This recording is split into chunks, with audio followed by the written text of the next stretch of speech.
Welcome, all you plus two comedy modifiers, back to Solving the Witness, a laid back, until now, annotated Let's Play where we try to look for the deeper underlying meaning of Jonathan Blow's The Witness.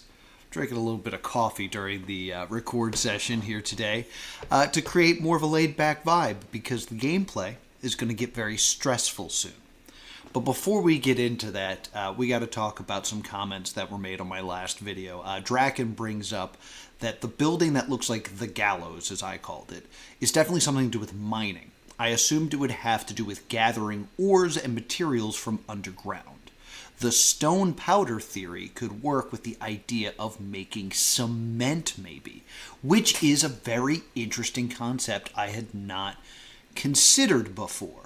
Because mixing rock with water is how you make cement. I learned that from the Flintstones movie. This is a very good idea because, one, there's water, of course, going through the mountain because of the waterfall and things like that.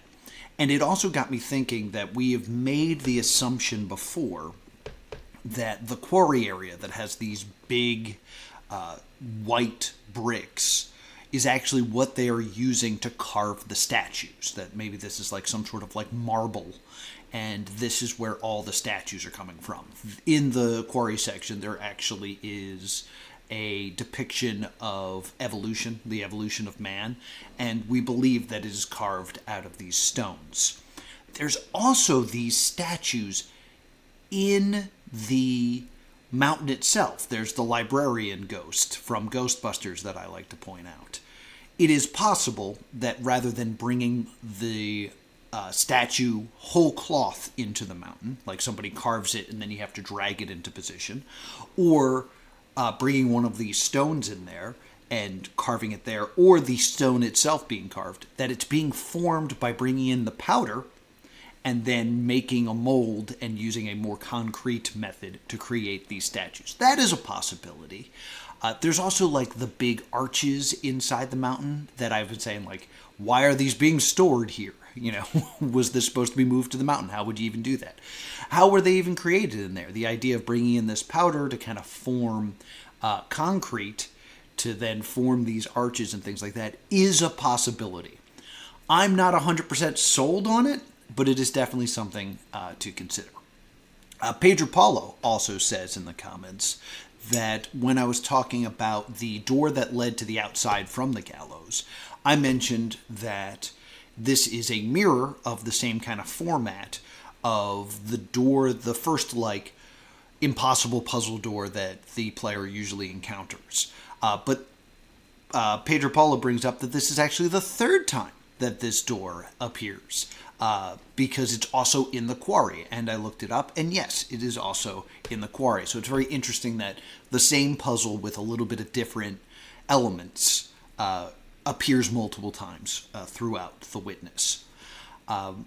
Pedro goes on to say, in the narrative, the game voice actors are not just voice actors, they are the developers of the game, and the purpose of their conflict and stories is to show that they are human, showing the player that the designers of the game are human.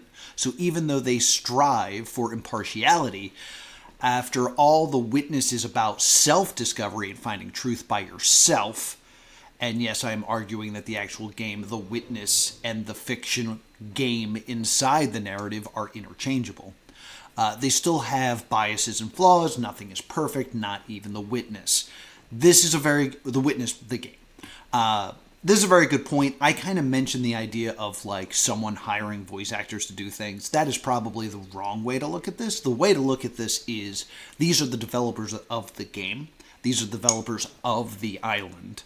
And they've come together to create this project.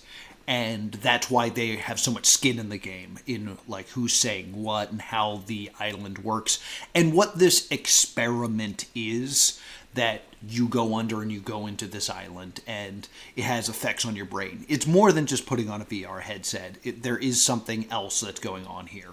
I don't know if I ever made this connection, but I apologize if I said this in a previous video. It reminds me of the movie Flatliners. Flatliners is a decent movie with Kiefer Sutherland and Kevin Bacon and Julia Roberts, and a terrible remake with Elliot Page, where these group of scientists or doctors experiment with the idea of flatlining, of having their heart stop and the experience of death and then coming back from it and what that is like and the effects that it has on them. I just get that vibe of like they are doing something to themselves and exploring the ramifications of doing this experiment on themselves.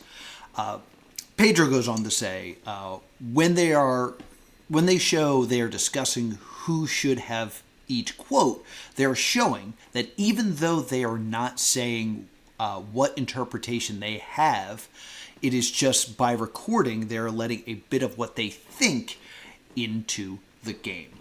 That is a fantastic interpretation. It does beg the question, and this is something that we really haven't talked about.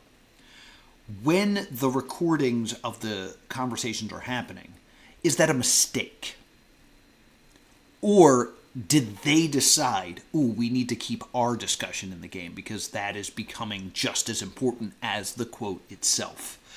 I asked this question just because there's the one sound clip that takes place by the treehouse area where they let that "what" slip in. And it seems like it's a mistake.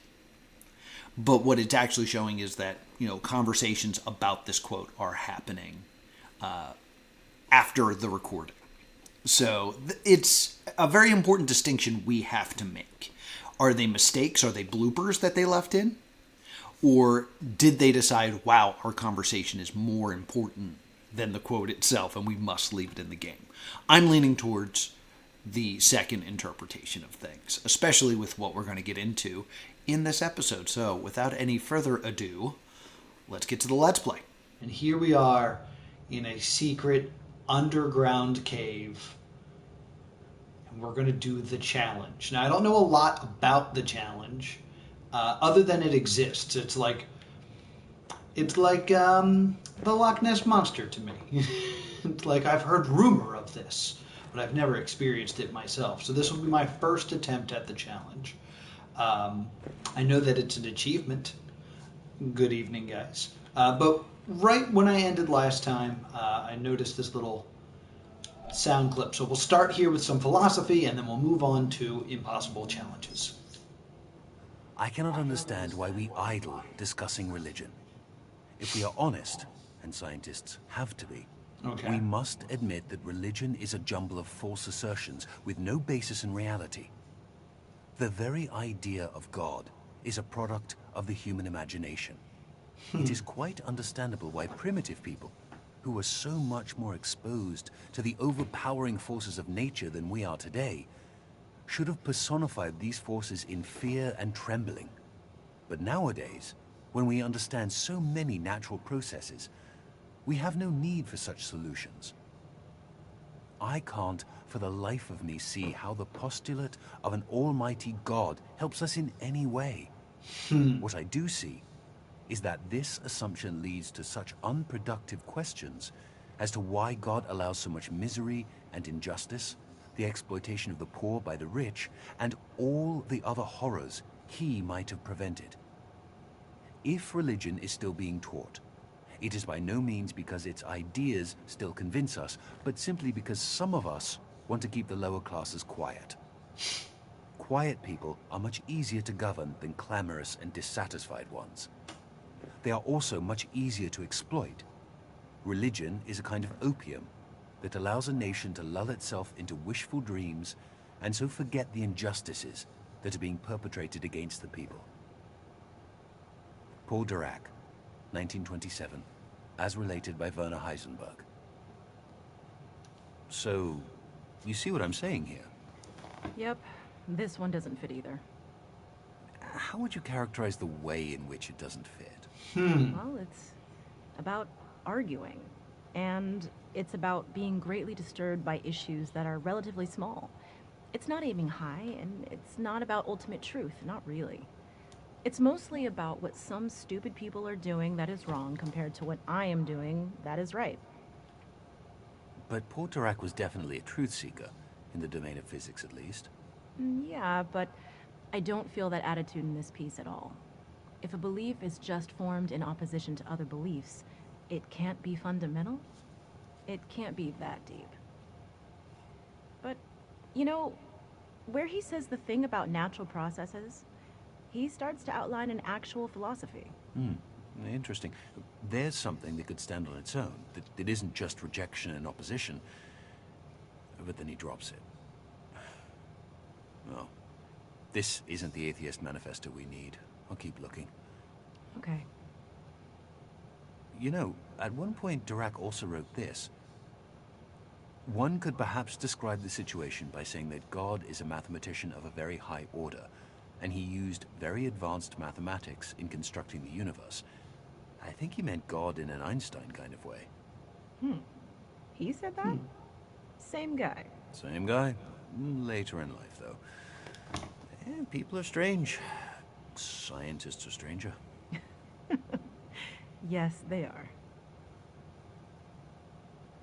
People are strange. Scientists are stranger. So I'm kind of looking around for environmentals. But a couple very interesting things here. So they basically are admitting to you in this that all of the audio clips are about an ultimate truth. And they're saying that this one doesn't exist because it's about dismissing some other theories.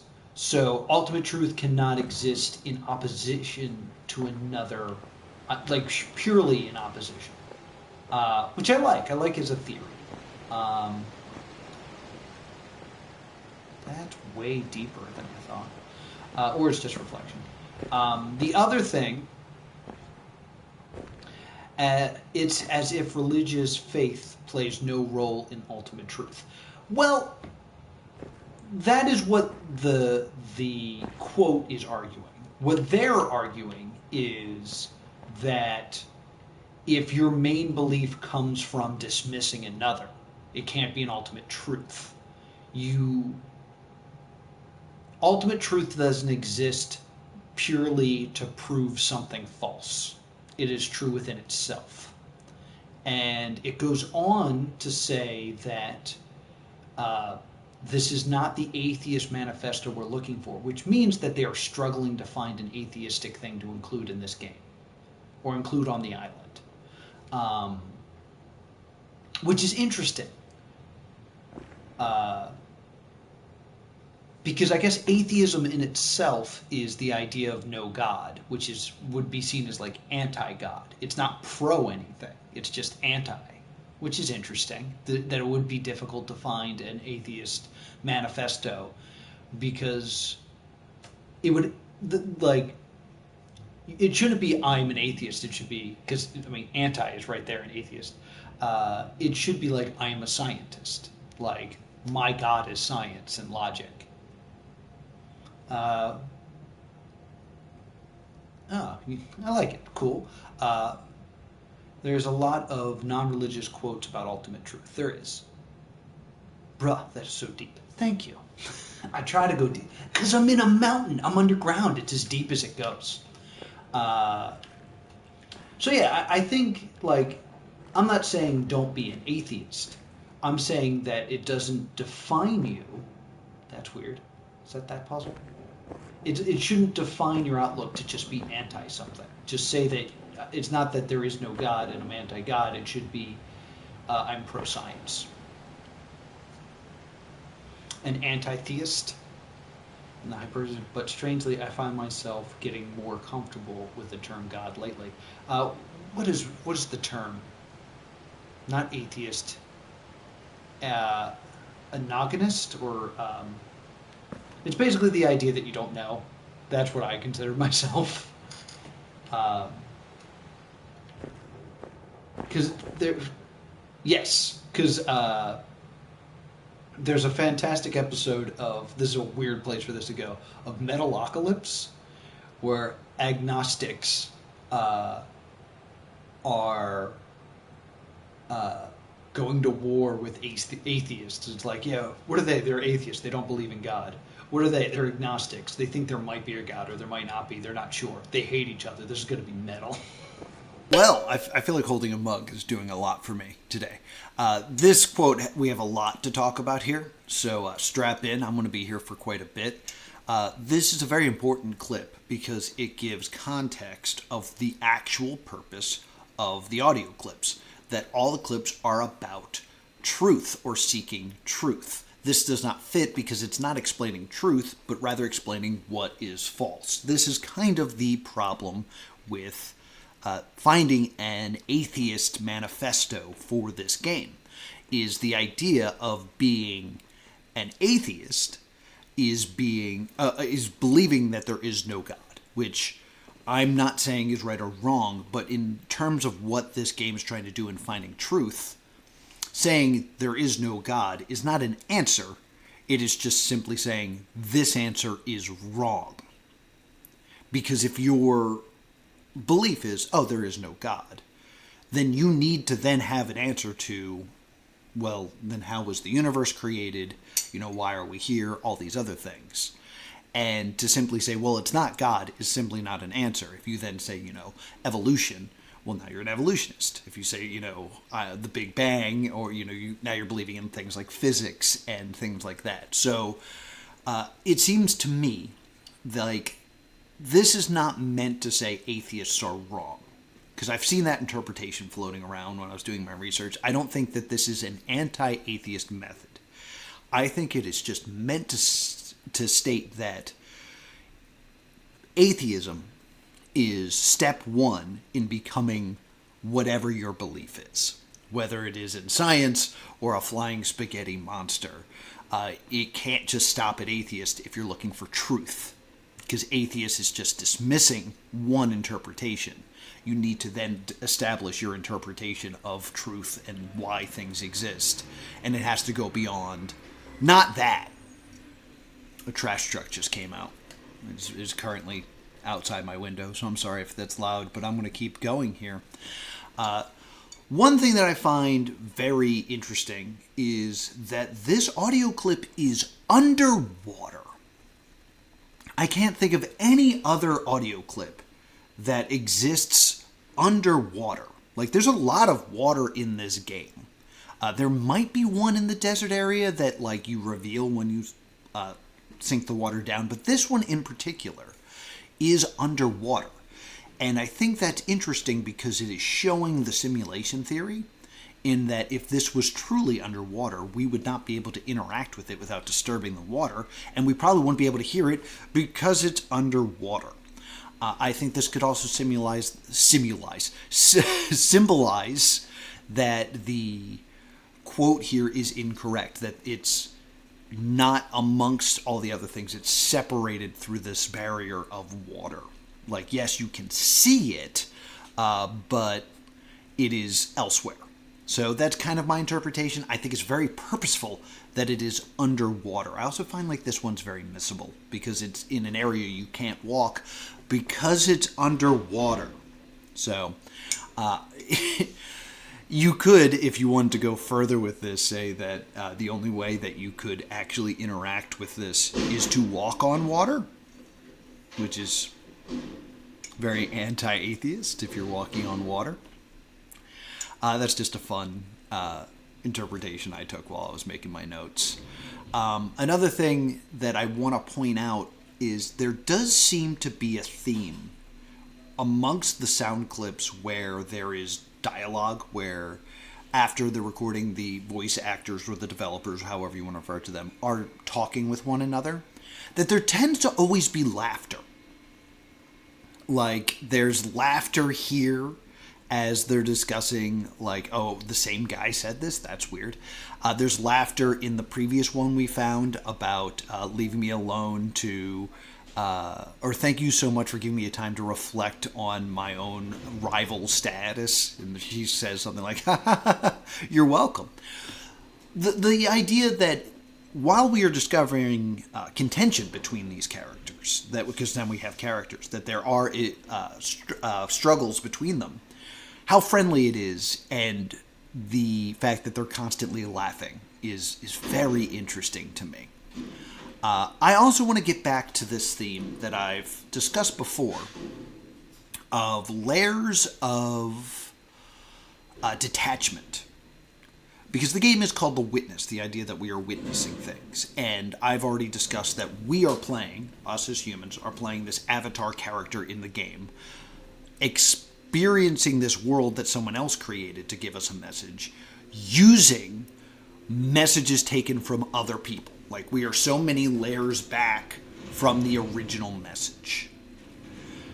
I think it's very interesting that we are now at the point where the quote of this is that this is coming from Paul Dirac as related by Werner Heisenberg. So, like, this one in particular is an additional layer back because we are quoting Paul, but it's also being said by Werner.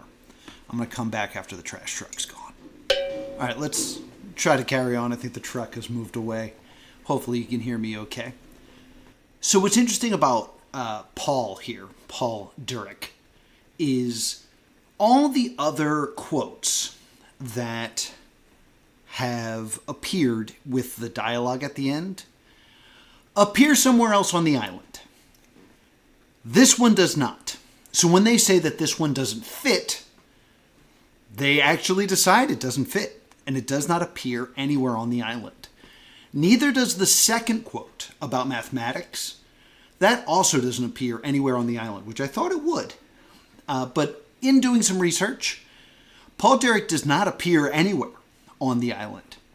So they decide not to use any of the quotes from Paul. However, they do use a Werner Heisenberg quote. This one appears like really close to the beginning of the game, where you get the tutorial of the black and white squares.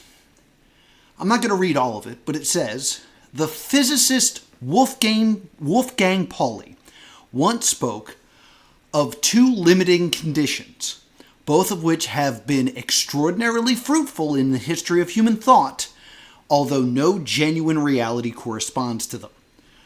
I'm going to just stop there. It's very interesting to me that Werner Heisenberg, I keep wanting to say Werner Herzog, but that's wrong. Werner Heisenberg appears twice in the game. This quote here in the challenge area, and this quote in the very beginning, in the tutorial area. So, the two extremes. It's also interesting to me that both quotes that are included that are Werner's are him quoting someone else. We have him quoting Paul Dirac, and we have him quoting Wolfgang Pauli. So I did a little bit of research about Werner Heisenberg. Yes, Heisenberg, Breaking Bad. As I was on his Wikipedia page, I found this that I have to read. Werner Heisenberg recollected a conversation among young participants at the 1927 Solvay Conference about Einstein and Max Planck's views on religion between Wolfgang Pauli, Heisenberg, and Dirac. Dirac's contribution was a criticism of the political purpose of religion, which Bohr regarded as quite lucid when hearing it from Heisenberg later. Heisenberg's view was tolerant. Pauli, raised as a Catholic, had kept silent after some initial remarks, but when he was finally asked for his opinion, said, well, our friend Dirac has got a religion, and its guiding principle is there is no God, and Paul Dirac is his prophet. So it's everyone, including Dirac, burst into laughter. So it's interesting that Heisenberg is presenting two quotes, one from Pauli and one from Dirac, that they were both there for. It was a conversation between the three of them. And the Wolfgang Pauli quote makes it into the game, and the Dirac doesn't really. Like, it's cut, but it's still in the game about how it's cut. It is the difference between two limiting concepts as said in the original quote. It is a separation between the two extremes. Dare I say, it is in the challenge area, which is the furthest, most difficult area, and the tutorial area, which is the easiest. The tutorial area, which splits the black and white squares. It's about drawing a line between two opposing things. One is above ground and one is underground. One is above water and one is underwater. I think we are supposed to take this as the two extremes that are separated by a barrier. That would be a great place for this to end, but there's one more thing I want to say. It's very important, I think, that the quote is not, "this one doesn't fit." It's, "this one doesn't fit either." Now, the easy interpretation, the Occam's razor, what they probably mean, is this is meant to express that these scientists, these developers, went on a very long search for an atheistic manifesto that fits the game. So there are many. But we could also interpret it as there is another quote that was recorded somewhere that also doesn't fit. So we should probably be on the lookout for an audio clip that is atheistic in nature that the developers actually think should not be in the game. Now we can get back to the Let's Play.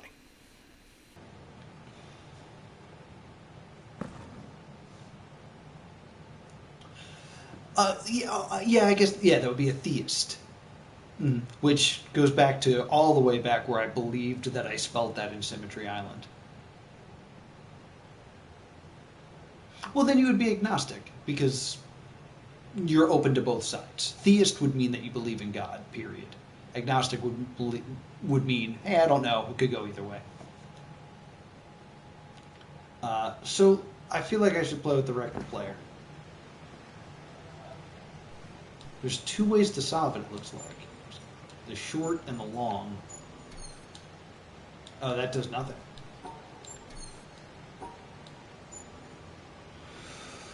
Alright, I want to continue this before we start this whole thing. You can believe in God, theist, without knowing for sure that God exists. Agnostic. It's true. Oh, it's an audio clip. Oh, do I push it?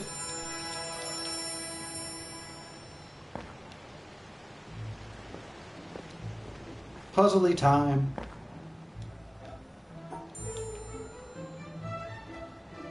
Please don't get me copyright strikes. Oh, cool. This is like I'm back at the beginning of the game. There are multiple solutions.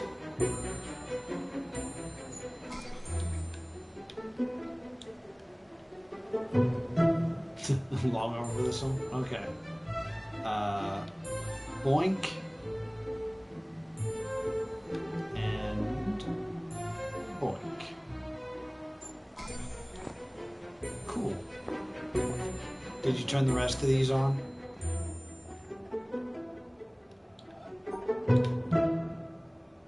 Touching the dots. Touching the dots. Following the white chords.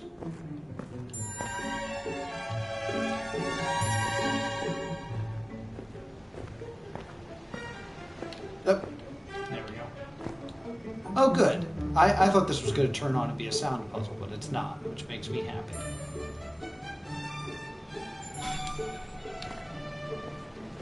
Killing it.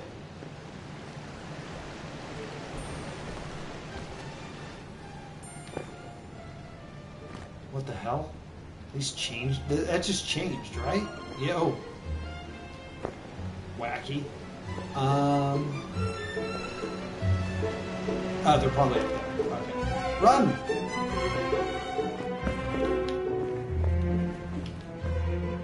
Or not.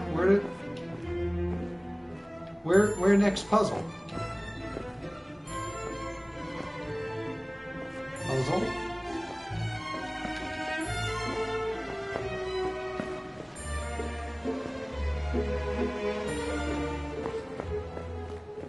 below. Ah, puzzle.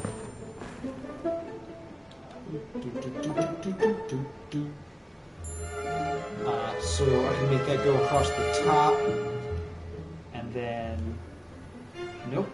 I can make this, alright, so I'm trying to see that as across the top, and then I could stick it,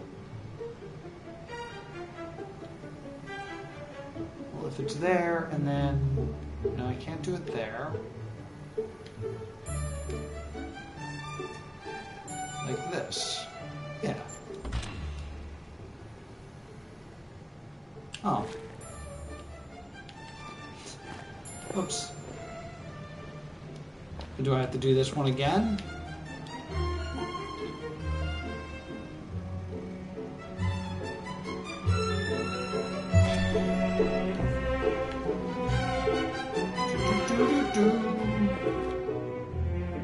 Oh, down, right. She's already forgot. Oh! Oh no. Puzzle different. Oh no. Oh no. Yes. Yes. Got it. Okay. Cool. Yay, puzzle.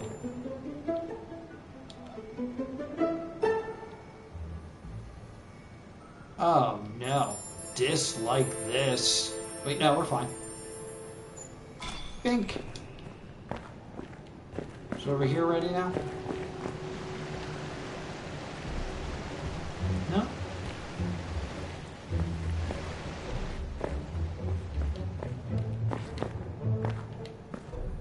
Bum bum bum bum bum bum bum bum bum bum bum.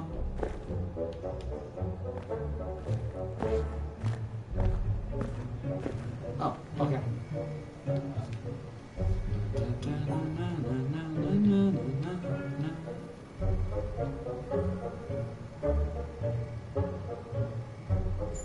Yes and yes.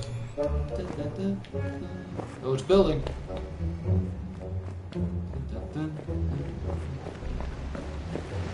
Hey, we're on again. Alright. We're not on again, but these are on now.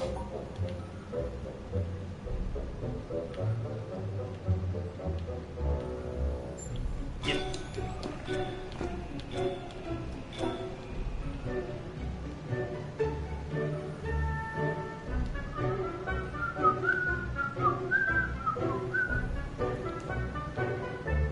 That was luck.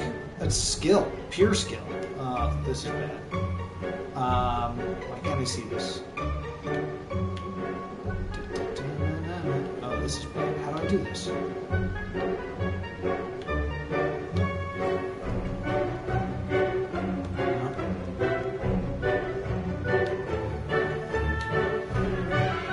Music is actually upsetting me.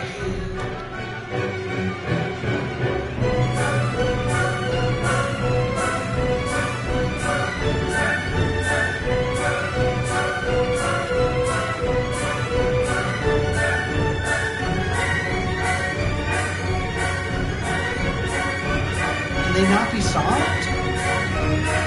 Chill out, music.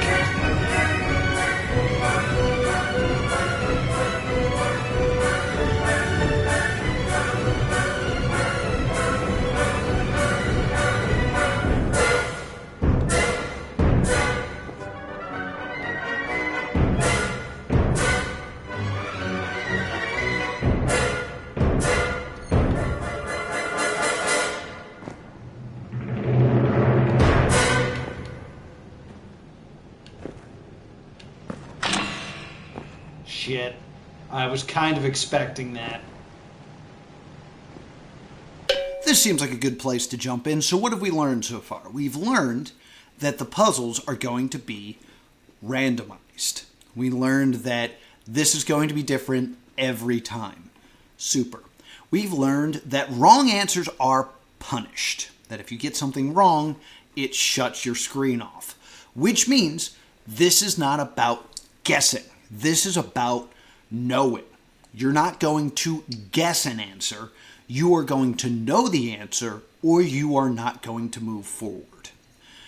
We know that some of the puzzles still have multiple solutions. So it's very interesting that a game's final puzzle, its final challenge, which is about an ultimate truth. There are multiple truths for each panel. Not every panel, but for the occasional pattern. I think we could definitely take this interpretation of like, there are multiple right answers. There are multiple truths that you can accept and be correct. We also now know that we are on a timer. That as we go through this, we have to finish this before the end of the song.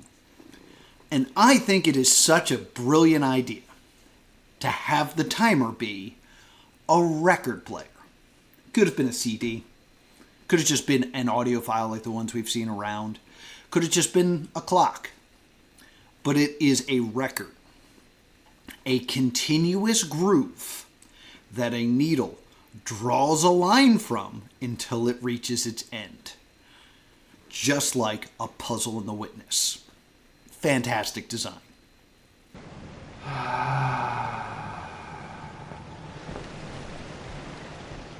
What is the name of this song? I was kind of expecting, I was like, it's going to make me restart when the song ends, isn't it?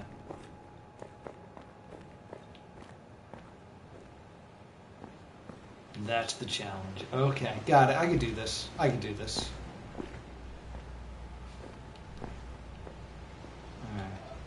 Alright. We're good. Yeah, what is the name of the song? I know this is... Oh, here comes a consequence, consequence, consequence. Oh, here comes a consequence. Make actions right now. I don't want no consequence, consequence, consequence. Yes, the name of the song is The Hall of the Mountain King, which is a great classical piece. There is some discussion. I can't find like distinct proof, so I don't want to say that this is true, that this isn't the original song that Jonathan Blow wanted to use. He wanted to use like an acid rock song. I can't find that in like an interview or anything like that. If anybody has that, drop that in the comments down below. But I think this is the perfect song for this, just because of the way it builds. Like the idea of ideas building on one another and also tension building because you are running out of time. I think that is a brilliant choice. And of course, Hall of the Mountain King. In doing this, you are the king of the Witness, and you're going down a hall that is in a mountain. Hall of the Mountain King. Oh, that makes sense. Now, please.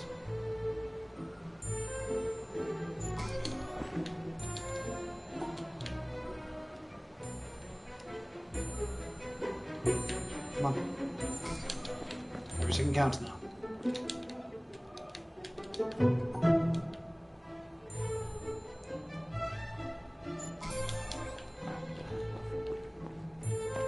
Just gotta remember the path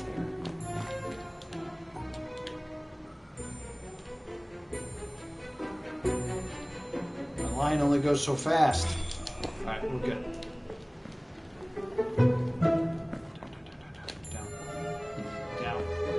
Around. There we go. Oh boy, I hate these. Okay.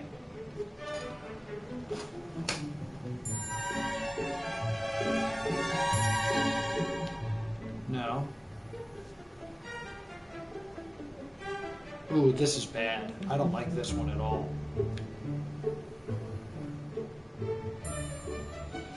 Okay, so they have to be side to side here.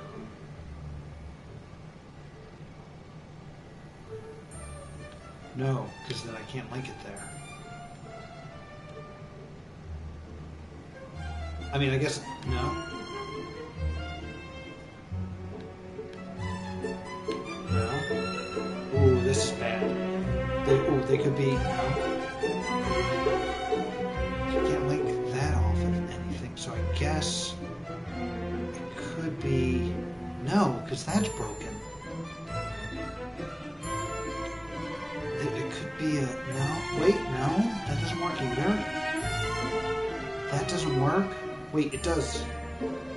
It doesn't work, because I can't, okay. Ooh, this is bad news. There. But I can't.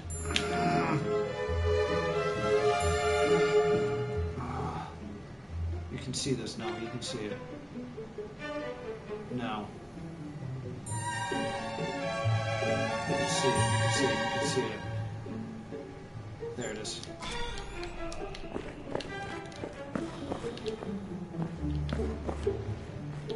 This is the part where I get confused because I don't know where to go. Here. Alright, cool.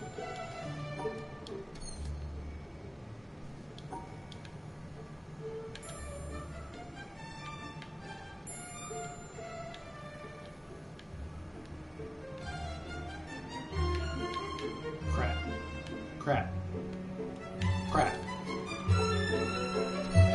It's gotta be another way. It's gotta be this. I can actually turn. No, because that's gonna end. That's fine. I'm gonna do this. I still can't get through. Shoot. I mean, I could, in theory.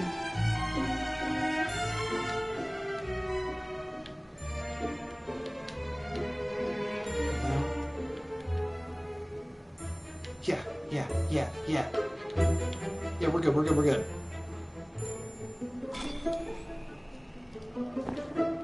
When will it come back to the not prawn riddle proper? January.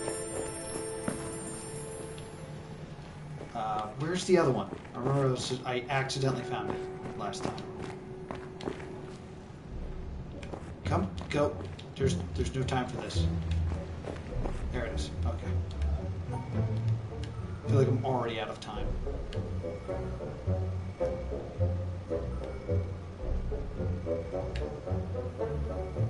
Nope.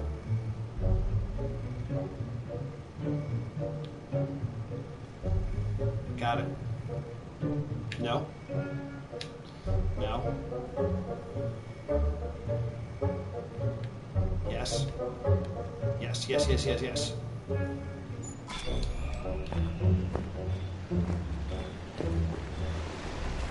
Okay, so I think the deal is that not all these are solvable.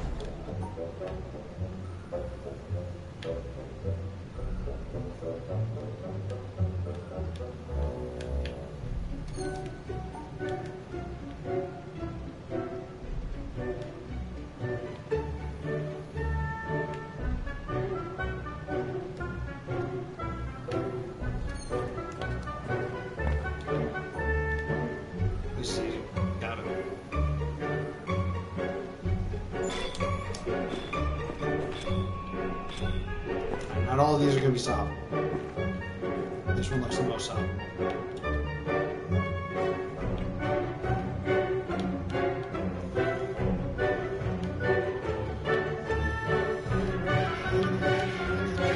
Come on. Damn it. Why does it take so long?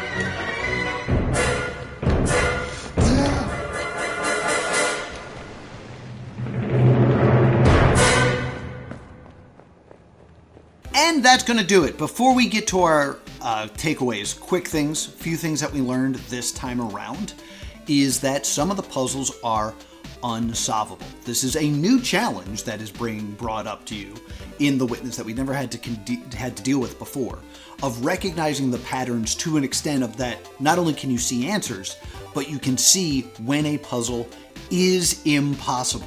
This is why I was called lucky on my first run, because I just happened to pick the solvable puzzle. So every time we do this, we'll be presented with 3 puzzles. 2 of them are wastes of time that cannot be solved. So that's just another wrinkle that's being added to this challenge. Also, it was coming up in the chat, I just want to bring this up. Not Prawn, if you've watched that on the channel, it's like, besides this, it's like the most popular thing on the channel. Might be more popular than this.